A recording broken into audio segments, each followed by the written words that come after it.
fate. The fate of you who are listening, of nations of the world, is often hung upon accident, or upon decisions that made another way would have substantially altered the course of human events.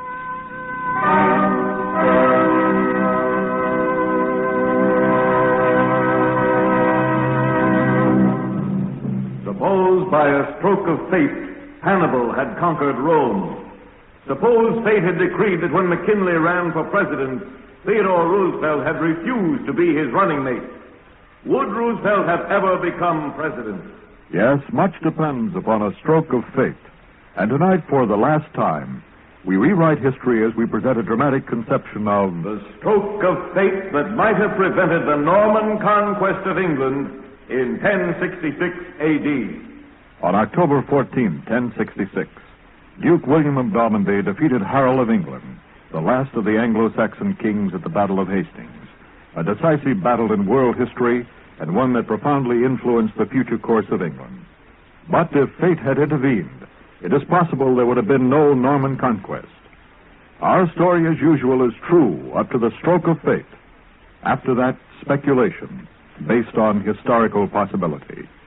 Our story is related by the beautiful Aldith, she who was destined to be the wife of King Harold.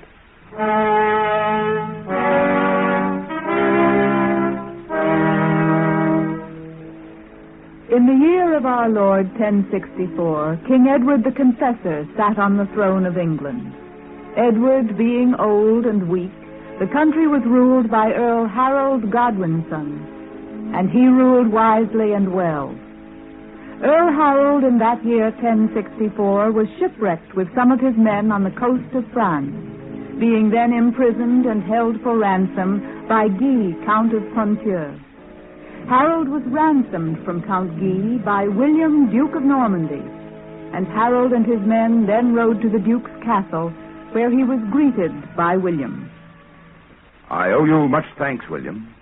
Were it not for your ransoming me, I would still be lying in the dank and noisome dungeon of Count Guy. I, my brother, Earl Wolfnup, and my men. You are indeed welcome here, Harold. But why did you not pay the ransom Count Guy demanded so that you might return to England? I would see the dog hanged first, rather than pay him a silver penny. I believe he lured us onto the rocks so that we might be shipwrecked. But to you I will pay ransom, if you so wish. Let us not talk of ransom, Harold. You are my guest. Much have I heard of you, and in your favor, and glad I am to see you here. And I to see you. Harold, I will be open with you. There are those who say you would be the next king of England. There is already an heir to the throne, William. Edgar, a child, a weakling. He could never hold the throne. He is the nearest kinsman to King Edward. I, too, am Edward's kinsman. And you know that when I visited England 13 years ago, King Edward promised that I would be his heir. You know this. William, I have never heard King Edward say this. Nonetheless, it is true. Even so, the throne of England is not to be disposed of by the whim of any man, be he king. The great council must declare him to be king. This I know. Harold. Yes? There is but one man who bars my way to Edward's throne. You. If once Edward is dead, you will swear loyalty to me. If you will then urge the great council to declare me king, you shall be the second man in England. I will give you half the kingdom to rule, be advised by you, and swear lifelong friendship. What do you say? I will think on it.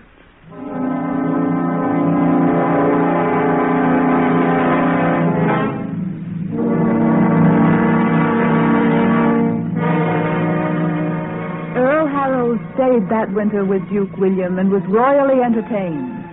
Good to look upon, he much pleased the ladies of the court, and the Duke showed him much affection. Yet when Harold hinted at returning to England, the Duke found ways to persuade him to stay. Then in May, Harold came to the Duke. William, I have received letters from King Edward and my kinsman. I must return to England. There is trouble brewing there, and I must bestir myself. But, Harold, you have promised to join me in putting down the rebellion of Count Comyn in Brittany. There is talk of rebellion in the earldom of Northumbria in England. But we are about to march. I do not want to lose the services of so valiant a captain. When we have put down the rebellion in Brittany, it will be time enough to return to England. But, William... You promised, Harold. Would you break your word? No, I will go with you.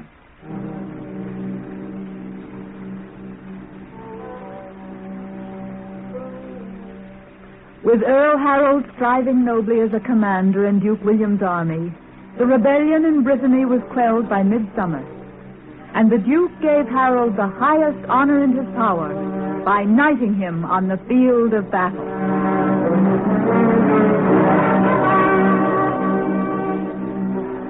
When the army had returned to the city of Bayeux in Normandy, news came from England for both Earl Harold and Duke William, and William, troubled, talked of it to his younger brother, Odo, who was a bishop. Odo, these tidings from England are such that Harold will want to go home now. I have no doubt that it is this that he wishes to tell me, and that is the reason he waits outside. Then, brother, you must do as we have planned. You can wait no longer. I have, I must admit, grown fonder of Harold than I thought could be possible. Brother, he is your enemy. You both grasp for the same prize. I would have him as my friend. Love, friendship, these count for nothing when you are reaching for a king's scepter. He must take the oath now. Yes, you're right. Let Earl Harold be admitted to this chamber. It is not like you to show such weakness, brother. Harold has sought to charm me out of my determination. Were it less strong, he might have succeeded. William, there are evil tidings from England. My brother Tostig's earldom of Northumbria is on the verge of rebellion. King Edward lies sick. There is unrest in the entire land. I know, Harold. I must return home now, or England will be torn by violence. Harold, King Edward's days are numbered, and so I would remind you of that of which we once did speak. The king did promise to make me his heir. So you said. So he did. Before you return, I ask you to swear before your followers here and my Norman lords that insofar as you can help, the English throne will be mine. In return, I will grant you half of England to rule. And if I will not swear? Earl Harold, you wish to return to England, do you not? So that's where the wind lies, Bishop Odo. I grant you more than I would any other man, Harold. If I do not go back now, England will be ablaze. Well, I will take the oath.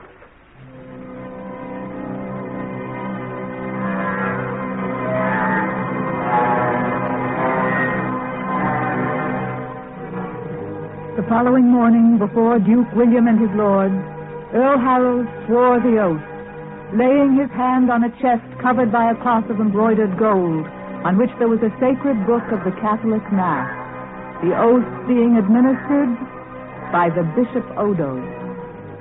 And do you, Earl Harold Godwin's son, solemnly swear to perform all these things? All this I will perform, so help me God. May God be thy help. Take off the cloth from the chest on which Earl Harold swore. And what be these? These are the bones and relics of saints. On them did you swear your oath. Harold, I would that you now give me a hostage for your oath. A hostage? But why? Do you not believe me? It is the custom. Whom would you have? Your kinsman, your brother, Wulfnoth.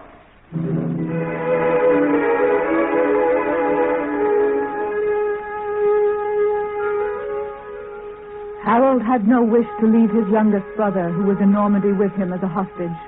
But Wulfnoth did himself demand that he be so left, knowing that otherwise William would not let Harold go. The following day, after exchanging vows of friendship with Duke William, Harold and his men set sail for England. When he arrived, he found that the earldom of Northumbria, ruled by his brother, Tostig, was indeed in rebellion. Harold summoned Tostig to him. It is good to see you, my brother. Tostig, how could you be such a great fool? I, a fool? How could you remain here at court, while your deputy in Northumbria did oppress the people and commit black deeds in your name? I stand responsible for what my deputy did. The more fool you. And now with Morcar being named Earl of Northumbria and marching south to drive you from the kingdom, and with you raising an army to defend yourself, England is on the verge of civil war. Well, there will be no war here if I can help it. What do you mean to do? I will demand of Earl Morcar that he allow me to judge your case in the great council. It would be well if that could be done. You would not find against your own brother. If you are guilty, as it seems, to save the peace, I must. Then I would be outlawed and banished. What kind of brotherly love is this? Better than that the country should be riven by civil war. I will fight first. You will lose, then end by being killed. You must allow me to judge your case in the great council. Must? Who are you to judge me?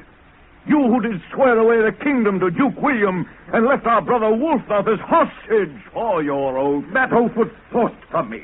I had to make it, so that I might return here to resolve the troubles you and others brought upon this country. You do not mean to keep the oath to William, do you? You mean to be king, and you would sacrifice me to win the support of Morcar and the other earls, so that you will be named king by them. I must keep peace in the land. Very well, since I have no choice. You may judge me in the great council, but if I am banished, I will not forget.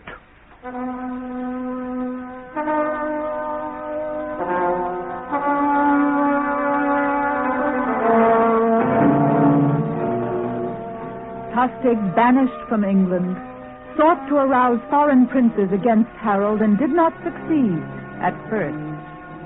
At length he sent a message to Harald Hardrada, King of Norway, a man nearly 7 feet tall, one of the mightiest warriors in Christendom. Tostig invited Norway's king to join him and come down upon England, and Harald Hardrada listened willingly and sent Tostig a message in reply.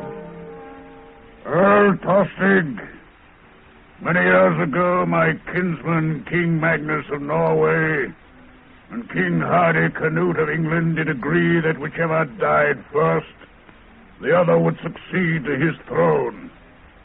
Hardy Canute died first, and therefore the right to the throne of England has descended from Magnus to me. And I have long been considering whether or not I should claim my lawful due. Mayhap I will.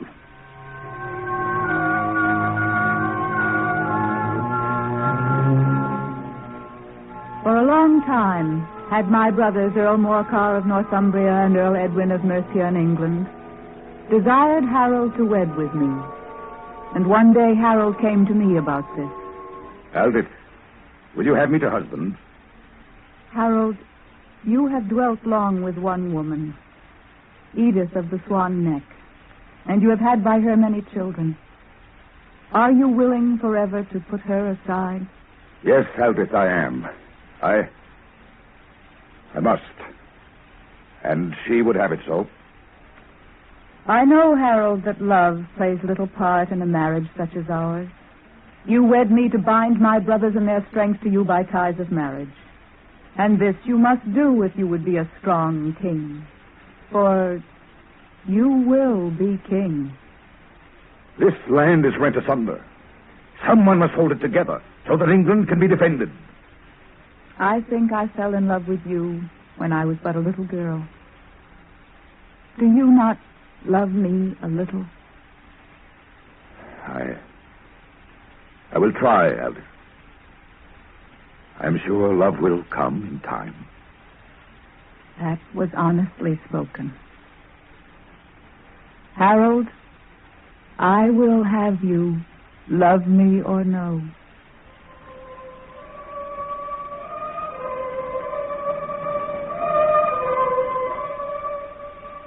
Earl Harold and I were betrothed at a feast before King Edward. But before we wed, King Edward became grievously ill and died on January 5th in the year of our Lord 1066. just before he died, he named Harold as his successor. Harold then was chosen by the great council, and none did say him nay, and the people also were for Harold. Harold was crowned. Tidings of this were brought to Duke William. Brother, Harold has seized England. What do you now? I will send to Harold, remind him of what he has sworn. And if he breaks the solemn oath he gave? There can be but one answer. War.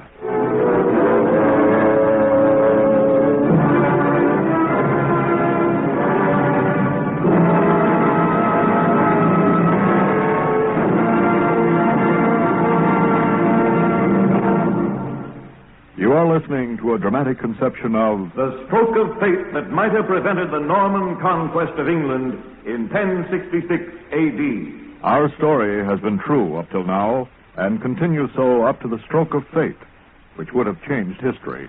After that, historical possibility guides our imagination. The stroke of fate will be explained at the end of the program.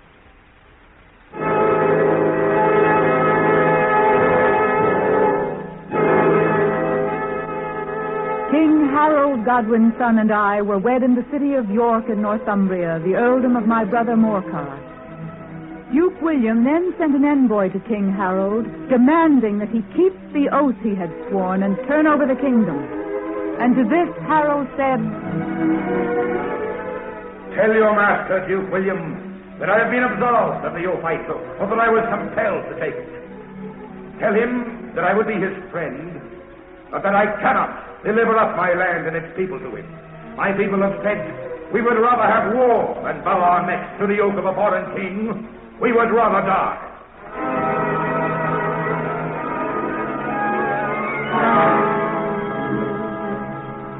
When these words reached Duke William, his face paled with anger. Harold has wronged me, Odo, in taking the kingdom which was granted and promised to me, as he himself had sworn. If God please, I will seek my right. God does so please. You have Harold's brother Wulfnoth here as hostage. If you would deal with Wulfnoth as I advise, you would soon bring Harold to terms. I cannot do it. And besides, Harold would not now yield, even to save his brother. The English would not let him. Your barons do not seem eager for this war against Harold. No, they have heard too much about the strength of the fleet he's outfitting, about the vast army of volunteers he's raising, and about the prowess in battle of his housecarls, his bodyguards. The fleet you are gathering cannot sail to England empty. The barons will support me. I will promise them rich rewards. And also to men from Flanders, Aquitaine, and our colonies in Italy, if they will join me.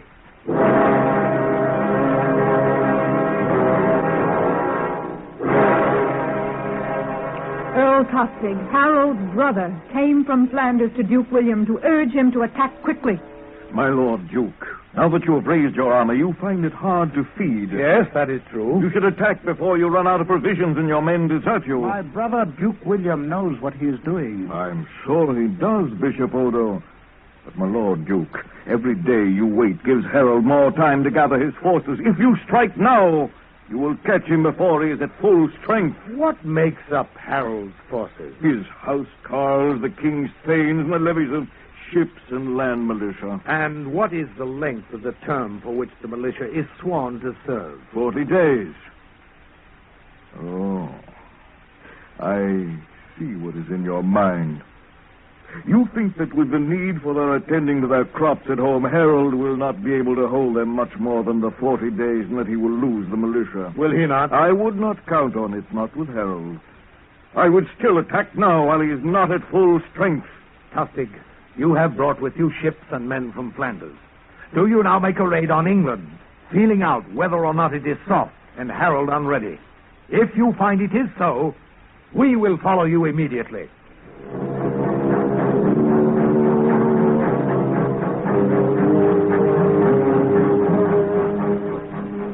In May, Tostig and his Flemish allies harried the Sussex coast of England, sailed north to the Humber River, and disembarking, were defeated there by my brother, Earl Edwin. Thence, with the small force he had left, Tostig made his way to Scotland, where he decided to remain until he could be aided by King Harold Hardrada of Norway, who now, like William, was preparing to invade England.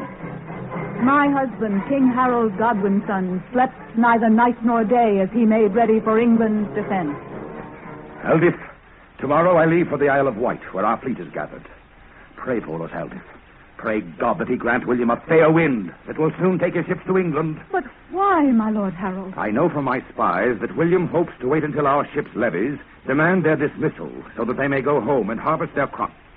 I've already held these men beyond their term. I do not know how much longer I can hold them. But they cannot go home and leave the coast defenseless. They risk their crops rotting in the fields. But fortunately, Duke William also can no longer wait, for he lacks provisions with which to feed his men, and so must attack across the channel as soon as possible. Only the unfavorable wind has kept him from attacking.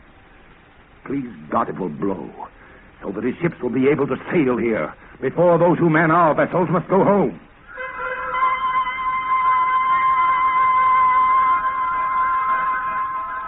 And then, early in the month of August, Duke William summoned his captains. There's a fair wind for England. We sail for the shores of England today.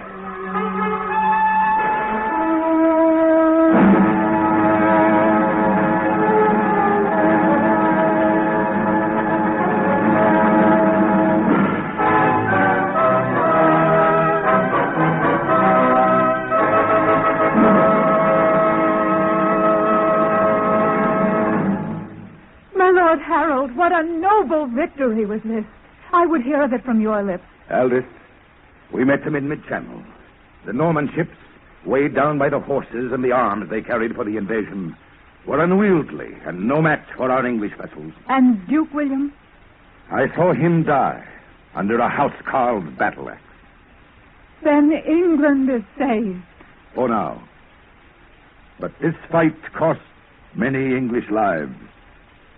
And whether or not King Harold Hardrada of Norway thinks it has weakened us so that he can safely invade our land is still to be known.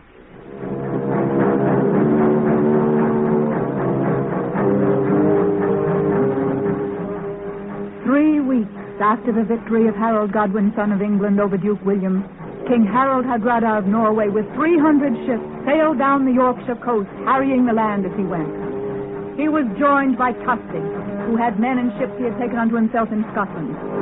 Norway's king and Tostig won a victory over my brother Earl Morcar at the village of Gate Fulford, 2 miles south of the city of York in the north of England.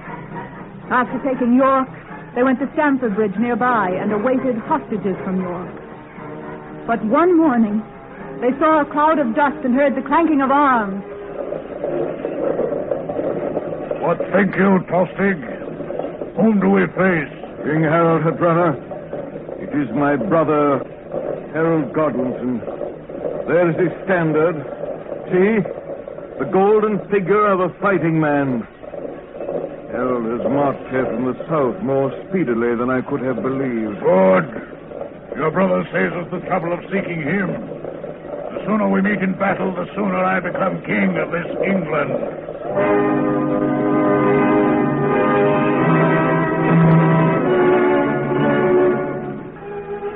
The hosts of England and of Norway were drawn up in battle array. And then King Harold Godwinson, with 100 men, rode out in front of his army and shouted to his brother Tostig. Tostig, I offer you a third of England if you will return to us. What will you give my friend Harold, King of Norway? I grant him 7 feet of English earth, or as much more as such a tall man needs to be buried in. They shall not say in Norway that I brought their king here to betray him. We will win or die. Make ready for battle.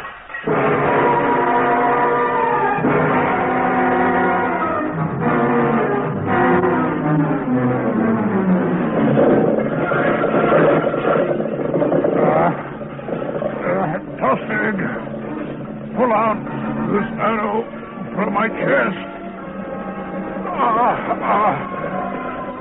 I take the 7 feet of earth your brother offered me.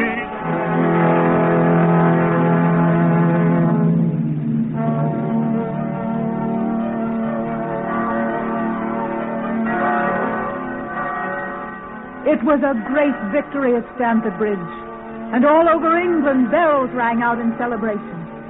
And when Harold returned... Eldest, after Norway's king was dead, again I offered a peace to Tostig, for the sake of our mother who bore us. But he shouted nay, and died under Harold Hardrada's standard of the Raven. And Norway's fleet? All of their ships fell into our hands. Eldest, never again, do I think, will Norway or Normandy try to invade us. And any other nation will think much on it before it tries, as long as the old line of Anglo-Saxon kings continues to rule and claim the loyalty of Englishmen. And long may that be, Harold. For come Eastertide, you shall have an heir.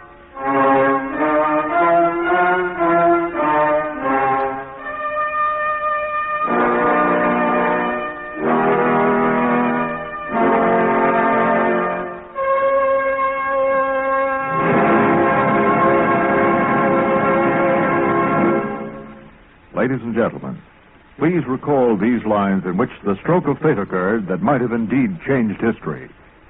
And then, early in the month of August, Duke William summoned his captains. There's a fair wind for England. We sail for the shores of England today. And here to explain the significance of our stroke of fate and to speculate further is our consultant on tonight's program, Professor of History at Columbia University, Dr. Robert Webb. Dr. Webb. Tonight's stroke of fate was the change in the wind that sent William's ships to England before Harold had to dismiss his levies of men. Had this occurred, Harold would probably have defeated William. Actually, William was delayed until the 27th of September, by which time Harold had been forced to send home his uneasy militia and to lay up the ships that guarded England's coast. Furthermore, because unfavorable winds delayed him, William set sail 2 days after Harold's victory over Harold Hardrada, not a month before, as in tonight's reconstruction. Historically, within 13 days of receiving the news of William's landing, Harold marched his men 250 miles south. He had only a battle-weary, depleted, and ill-equipped army to send against a vigorous professional army of Norman knights. The English fought bravely, but when Harold fell, leaving no capable leader, their lines broke, and the Battle of Hastings went to William. The result for England was an alien occupation, the loss of its native aristocracy, and a harsher life for its lower classes. Had Harold won, his able rule would have restored an England weakened under the ineffective Edward the Confessor. But a strong line of Saxon kings might never have encouraged representative institutions, or might have suppressed them. And even had a parliament emerged into modern times, it would have differed greatly from the present British Parliament, from which are derived most of the legislatures in the world, including our own Congress. Advanced continental ideas would have penetrated England more slowly, and we would have lost the richness and flexibility of English, a result of the blending of Anglo-Saxon and Norman French. Had Harold won, I should probably be speaking to you in a language more like German or Dutch. In government, law, and culture, the Battle of Hastings was crucial. Surely the decree of fate that forced William to wait so long before sailing was decisive for all of us. Thank you, Dr. Robert Webb. Tonight's program was the last of the Stroke of Fate series. Now here to say a few words is the co-producer of Stroke of Fate, who wrote most of the programs, Mort Lewis. Ladies and gentlemen, I hope you've enjoyed listening to Stroke of Fate half as much as I've enjoyed writing it. I want to thank you for listening and for your many stimulating letters. I also wish to express my sincere gratitude to some of America's most noted historians for their invaluable contributions to this program. Gordon Craig, James Thomas Flexner, Moses Hatta, Stephen Laurent, Richard B. Morris, Ralph Marcus, Alan Nevins, and Robert Webb. Thank you and good night.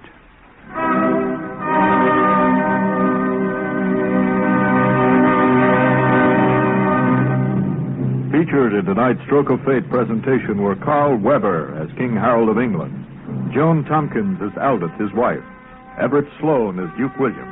Others in the cast were Ralph Bell and William Griffith. Your announcer, Lionel Ricco. Stroke of Fate is produced by Mort and Lester Lewis, prepared in consultation with the Society of American Historians. Conceived and written by Mort Lewis and directed by Fred Weihe.